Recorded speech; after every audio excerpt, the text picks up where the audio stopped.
Изобилие блюд национальных кухонь в столовых и ресторанах Казани – все это сегодня действительно было и заставляло удивлять. Дом татарской кулинарии был открыт в 1969 году кулинарным гуру Татарстана Юнусом Ахмедзяновым. Он всю жизнь собирал рецепты национальных блюд, совершенствовал свое искусство в многочисленных поездках по татарским деревням, приглашал в дом кулинарии обычных домохозяек, простых татарских тетенек, которые делились с Ахмедзяновым и его командой секретами кулинарного мастерства.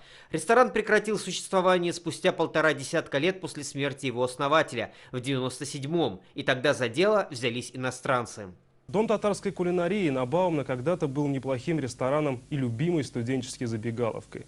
Сейчас он порос строительными лесами, а сами строители практически не говорят по-русски. Мафия хотя бы ставит условия и соблюдает их, а ваша администрация хуже мафии. Ей что, все дозволено? Такой фразой охарактеризовала взаимоотношения властей Казани и южнокорейского предпринимателя Говарда Ри его супруга. Мистер Ри, крупный бизнесмен, до Казани вел дела в Японии, Китае, Гонконге и Москве. Приехав в Татарстан по приглашению Минтимера Шаймиева, господин Суен Ри вложил за 4 года работы в реконструкцию ДТК 21 миллион рублей. В январе 1998-го было зарегистрировано совместное предприятие ДТК «Таткор».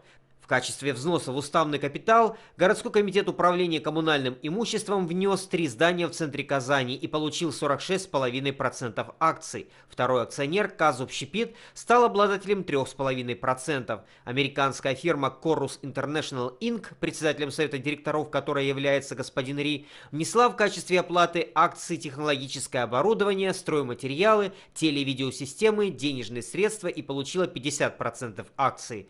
Однако в дальнейшем правила игры были изменены по инициативе казанских чиновников. Куки получил 63% акций, Казобщепит 7%, Corus International Incorporated 30%. Комитет по коммунальной собственности предполагает изменить все те условия устава, которые мы приняли в самом начале.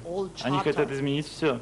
По некоторым пунктам мы не можем найти общий язык, но для этого не нужно телевидение. В итоге между инвестором и городскими властями началась война. Открытие практически полностью отреставрированного ресторана несколько раз переносилось. Чиновники обвинили южнокорейского строителя в несоблюдении СНИПов и ГОСТов при реконструкции, использовании некачественных и неразрешенных к эксплуатации в зданиях общепита стройматериалов. В итоге Говарду Ри пришлось все-таки уехать из Татарстана с большими убытками. Обновленный дом татарской кулинарии открылся лишь через 8 лет бесконечной реконструкции, в дни празднования тысячелетия Казани в 2005 году.